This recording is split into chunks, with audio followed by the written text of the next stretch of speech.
স্বামীর অল্প রোজগারে ঘরে বসে কিভাবে লক্ষ লক্ষ টাকা সঞ্চয় করবে।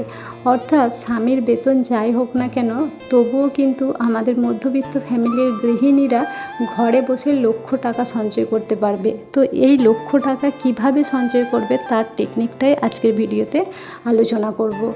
আমরা মধ্যবিত্ত ফ্যামিলির গৃহিণীরা বাড়িতে বসে সংসার সামলে, বাচ্চা সামলে, বাড়ির মধ্যে থেকে কিন্তু এই লক্ষ লক্ষ টাকা সঞ্চয় করতে পারবো। তো ভীষণ সহজ টিপস, যদি পুরো ভিডিওটা দেখতে থাকো তাহলে কিন্তু একদম সম্পূর্ণভাবে বুঝে যাবে। ভিডিও কেউ স্কিপ করবে না, মাঝে যদি কিছু অংশ তোমরা বাদ দিয়ে দাও কিন্তু পুরো ভিডিওটা বুঝতে পারবে না। একটা 10 মিনিটের ভিডিও একটু হাতে সময় নিয়ে দেখো, আশা করছি তোমাদের অনেকেরই উপকারে আসবে। খুব সহজ টিপস, যে টিপসগুলো ধরো আমি ফলো করি, সেই সমস্ত টিপসই আমি বেশিরভাগ ভিডিওতে কিন্তু আলোচনা করি তোমাদের সাথে, বা যেটা সম্ভব একটা গৃহিণীর পক্ষে সেরকম টিপসই আলোচনা করি। হ্যালো এভরিওয়ান, আসসালামু আলাইকুম। কেমন আছেন সবাই? আশা করব যে যেখান থেকে আমার ভিডিওটা দেখছেন প্রত্যেকেই খুব ভালো আছেন আর সুস্থ আছেন। আমরাও কিন্তু আল্লাহর অশেষ রহমতে অনেকটাই ভালো আছি। আসল কথা কি বলতো, আমাদের পৃথিবীতে কিন্তু মধ্যবিত্তের সংখ্যা সব থেকে বেশি দেখবে, আর মধ্যবিত্তের কিন্তু মান সম্মানবোধ বিশাল, তাদের মানে ঐতিহ্য বিশাল, তাদের দেখনদারি বিশাল। তো এই সব কিছুর জন্যই কিন্তু মধ্যবিত্তরা টাকা জমাতে পারে না। কারণ কি বলতো, মধ্যবিত্তরা একটা ফাঁদের মধ্যে পড়ে যায়। কারণ ওই কে কী করছে, কে কী বলছে, এই সব বিষয়ের মধ্যে যখন ঢুকে পড়ে না, তখন কোনোভাবেই তার টাকা জমানো সম্ভব নয়। তাই টাকা জমাতে গেলে আমাকে একটা সঠিক পরিকল্পনা মাফিক চলতে হবে। টাকা যে জমাবো সেটা প্রথমে আমার ব্রেনে লোড করতে হবে, তারপরেই কিন্তু আমি পারবো টাকা জমাতে। আর দেখবে, এই আমাদের মধ্যবিত্তদের মনে কিন্তু প্রচুর স্বপ্ন থাকে, প্রচুর লক্ষ্য থাকে, কিন্তু ওই একটাই আমাদের প্রবলেম, যে আমাদের টাকার অভাব, যেই কারণে আমরা সঞ্চয় করতে পারছি না। তো টাকার অভাবটা হবে কেন? আমাদেরকে তো টাকা সঞ্চয়ের কথা ভাবতে হবে। টাকা আগে আমরা রোজগার করব, তাই না? আমরা যদি টাকা রোজগার করি, অবশ্যই আমরা টাকা জমাতে পারবো। কারণ প্রত্যেকের ফ্যামিলিতেই কিন্তু তাদের হাজব্যান্ডরা সংসারটা খুব ভালো মতোই চালাতে পারে। এখনকার দিনে যারা জোন খেটে খায় তাদেরও কিন্তু প্রতিদিন 500 টাকা রোজগার আছে, এবং ওভারটাইম করলে আরও বেশি রোজগার করে। তাহলে কেন পারবে না? সাপোজ যদি 500 টাকাই রোজগার হয়, তাও মাসে 15,000 টাকা রোজগার হচ্ছে, তো সেখান থেকে কেন সঞ্চয় করতে পারবে না? সেই জন্য কিন্তু একটু বুদ্ধি খাটিয়ে চলতে হবে, তবেই তো পারবে। আমরা মধ্যবিত্তরা কী করি বলো তো, যখন দেখবে আমাদের ইনকামটা খুব কম থাকে তখন বলি আমাদের রোজগার কম, আমরা সঞ্চয় করতে পারছি না। আর যখন আমাদের ইনকামের লেভেলটা একটু বেড়ে যায়, যখন প্রমোশন হয় বা রোজগারটা কোনো না কোনো দিক থেকে একটু বেড়ে যায়, তখন আমরা কী করি বলো তো, আমাদের লাইফস্টাইলটা পুরো চেঞ্জ করে ফেলি। আমরা ভাবি যে আমরা মানে বিরাট কিছু হয়ে গেছি, প্রচুর আমাদের হয়তো টাকা পয়সা হয়ে গেছে, তো আমাদের কিন্তু পুরো লাইফস্টাইল চেঞ্জ হয়ে যায়। আজকে ধরো আমি যেই চালের ভাত খাই, আমার যখন মানে একটু টাকা বাড়তে থাকে, তখন আমি ভাবি যে না, আজকে আমি 40 টাকার চাল খাচ্ছি, আমার এখন রোজগার বেড়েছে, আমি 50 টাকার চালটা খাবো।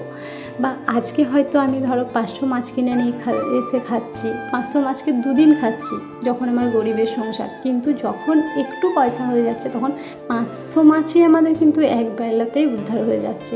আমরা কি ভাবি, আমাদের রোজগার বেড়েছে, তাহলে একটু আমরা সেটাকে নিয়ে বিলাসিতা করব না? হ্যাঁ, বিলাসিতা করবে, বিলাসিতা করতে মানা নেই, বিলাসিতা করবে, কিন্তু বিলাসিতারও একটা লিমিট আছে।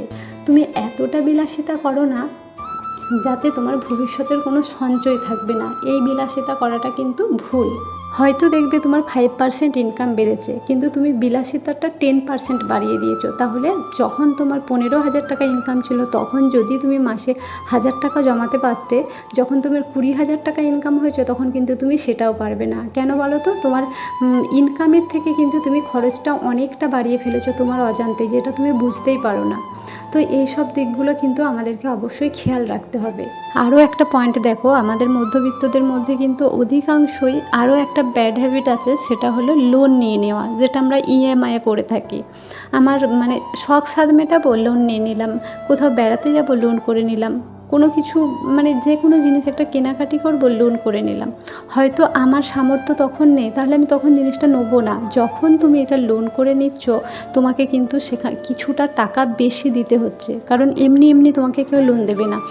যেই জিনিসটা একটা ধরো তুমি সাপোজ ফোনই কিনছো, যেই ফোনটার দাম 10,000 টাকা, তুমি যখনই সেটা ইএমআইয়ে নিতে যাবে তখন কিন্তু সেটার দাম তোমার 12 থেকে 12,500 টাকা মতো পড়ে যাবে। তাহলে কি হলো, তোমাকে এখানে কিন্তু 2 থেকে 2,500 টাকা এক্সট্রা দিতে হলো। হ্যাঁ, সেটা হয়তো তুমি 6 মাস ধরে শোধ করলে, যাই করো, তুমি যদি জিনিসটা 6 মাস পরে নাও তাহলে তো তোমার এই টাকাটা থেকে যাচ্ছে, এখান থেকেই তোমার 2,500 টাকা বা 2,000 টাকা কিন্তু সেভিংস হয়ে যাচ্ছে। তো এই সমস্ত জিনিসগুলো আমাদেরকে মাথায় রাখতে হবে। আমরা কিন্তু এগুলো যখন খুব সহজে পেয়ে যাচ্ছি না, তখন অতটার গুরুত্ব দিচ্ছি না যে এ থেকে মানে আমাদের মানে লোকসানটা কী হচ্ছে, সেই জিনিসটা কিন্তু আমরা একদমই ভাবছি না। চলো, মেন যে জিনিসটা, যে কিভাবে মধ্যবিত্ত ফ্যামিলিতে মানে গৃহিণী হয়ে তুমি কিভাবে লক্ষ লক্ষ টাকা সঞ্চয় করবে। দেখো, এখন কি বলো তো, আমরা গৃহিণীরা, অধিকাংশ গৃহিণীরাই কিন্তু সংসার চালায়। ছেলেরা রোজগার করার পরে কিন্তু ধরো ছেলেরা সারাদিন কাজের সূত্রে বাইরে থাকে, তো গৃহিণীদের হাতে নিশ্চয়ই টাকা দিয়ে যায় সংসার চালানোর টাকাটা, আমি বলছি সব টাকা নয়। সংসার চালাতে কারো সংসারে 10,000 লাগুক, 15,000 লাগুক, 5,000 লাগুক, যে যার সংসারের একটা লিমিট আছে, তো তাকে কিন্তু সেই টাকাটা কিন্তু আমাদের গৃহিণীদের হাতে থাকে। তো আমরা চাইলেই সেই জায়গা থেকে কিন্তু টাকা বাঁচাতে পারি। আমরা যে সংসার চালাচ্ছি, যখন আমাদের হাতে 10,000 টাকা ধরো দিয়ে যাচ্ছে, তো 10,000 থেকে আমি যদি একটু বুদ্ধি খাটিয়ে গ্রসারি কিনি, একটু বুদ্ধি খাটিয়ে হাট থেকে সবজি বাজার করে নিয়ে আসি, মাছ মাংসটা একবারে তুলে নিই যে এটা আমাকে 1 সপ্তাহ চালাতে হবে বা এটা আমাকে 5 দিন চালাতে হবে, এইভাবে যদি আমরা তুলে নিই, তো দেখবে যেখানে তুমি একসাথে অনেকটা জিনিস নেবে না, সেখানে তোমার দামটা কিছুটা হলেও কম হবে। তো সেখান থেকে আমি বলছি 10,000 টাকা থেকে আমি তো 2,000 টাকাও বাঁচাতে পারবো। তো এই যে তুমি 2,000 টাকাটা বাঁচালে, সেই টাকা দিয়ে তুমি নিজে কিছু করার চেষ্টা করো। তোমাকে নিজেকে কিছু করতে হবে, কারণ একার রোজগারে কোনো কিছু হয় না। তুমি যদি রোজগার মানে একটু বুদ্ধি খাটিয়ে নিজে রোজগার করো, দেখবে সেখান থেকে যখন দুদিক থেকে ইনকামটা আসবে না, খুব ইজিলি অনেক কিছু জিনিস অ্যাচিভ করতে পারবে, কোনো লোন ছাড়া, কোনো ধার ছাড়া। এই 2,000 টাকা দিয়ে তোমরা কোনো কসমেটিক্সের ব্যবসা শুরু করতে পারো, কোনো জামা কাপড়ের ব্যবসা শুরু করতে পারো, উলের সুন্দর সুন্দর শোপিস বানাতে পারো।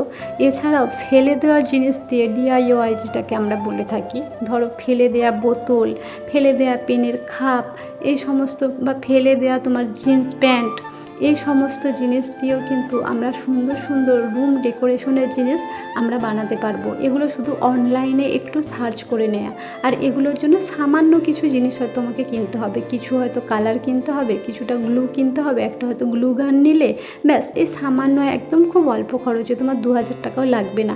বা খুব যদি আমি বলছি ভালো করে কাজ করো, তুমি 2,000 টাকা হয়তো লাগলো, একটু পুঁতি টুতি দিয়ে যদি সুন্দরভাবে ডিজাইন করো, তখন তো তোমাকে ওইগুলো কিনতে হবে। তো 2,000 টাকা কিন্তু এর জন্য এনাফ। এই 2,000 টাকা দিয়ে তুমি ব্যবসাটা শুরু করো, দেখবে খুব সহজেই তুমি মানে লক্ষ লক্ষ টাকা সঞ্চয় করছো।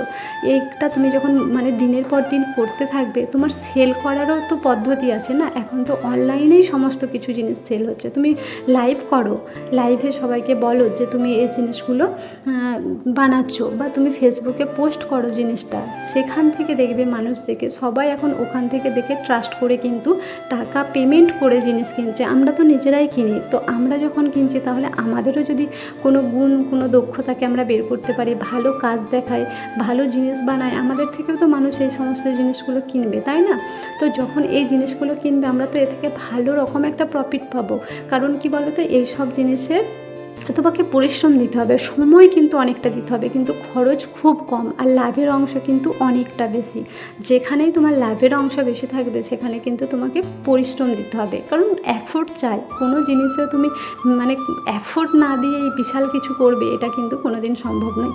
তুমি যদি অক্লান্ত পরিশ্রম করো, প্রচুর তোমাকে বিভিন্ন ভ্যারাইটিসের কিন্তু জিনিস বানাতে হবে, বানিয়ে ওগুলো পোস্ট করতে হবে, দেখবে ওখান থেকে তোমার প্রচুর পরিমাণে প্রোডাক্ট সেল হবে। তুমি ওটা ঘরে বসেই করতে পারছো, তোমার কোনো বাইরেও যেতে হচ্ছে না, যে ছেলের দেখাশোনা করতে পারবে না, অনেকে থাকে যে সংসার থেকে বেরোতে পারে না, বিভিন্ন মানুষের, আমাদের সমাজের বিভিন্ন মানুষের কিন্তু বিভিন্ন ধরনের প্রবলেম থাকে। তো আমি যদি ঘরে বসে কাজ করি, কোনো রকম কোনো প্রবলেম হবে না। আজকে দেখো, আমি যে ভিডিওতে ভয়েস দিচ্ছি, এখন কটা বাজছে যেন, রাত 12:30। এখন আমি ভিডিওতে ভয়েস দিচ্ছি কারণ এখন আমার ছেলে ঘুমিয়েছে, তো এই সময়তে ফ্রি টাইম, একদম নিস্তব্ধ, এই সময়তে আমি ভয়েস দিতে পারছি। তাহলে আমাকে তো এফোর্ট দিতে হচ্ছে। ইউটিউবে দেখো এখন আমার ভালো ভিউজও আছে, আমি কিন্তু এখান থেকে একটা ভালো পরিমাণ টাকা ইনকামও করতে পারছি। তো যে কোনো জিনিসে তোমাকে পরিশ্রম দিতে হবে, না হলে টাকা খরচ করতে হবে। যেহেতু আমরা মধ্যবিত্ত, আমাদের প্রচুর কিছু টাকা নেই, আমরা একটা বিজনেসে প্রচুর টাকা ঢেলে বিরাট কিছু আয় করতে পারবো না। তো সেই জায়গাতে তো আমাদেরকে একটু পরিশ্রম করতে হবে, তাই না? না হলে কীভাবে হবে বলো?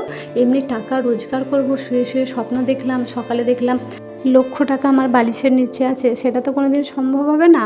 আমাকে অক্লান্ত পরিশ্রম করতে হবে। আমি যদি এভাবে পরিশ্রম করি, আমার ব্যবসা দাঁড়িয়ে গেলে আমি লক্ষ লক্ষ টাকা খুব সহজে সঞ্চয় করতে পারবো। কারণ চাকরির থেকে ব্যবসাতে ইনকাম বেশি, এটা তোমরা সবাই জানো। আজ তাহলে আসি, ততক্ষণ সবাই ভালো থাকবে, সুস্থ থাকবে। দেখা হচ্ছে আবার একটি নতুন ব্লগ।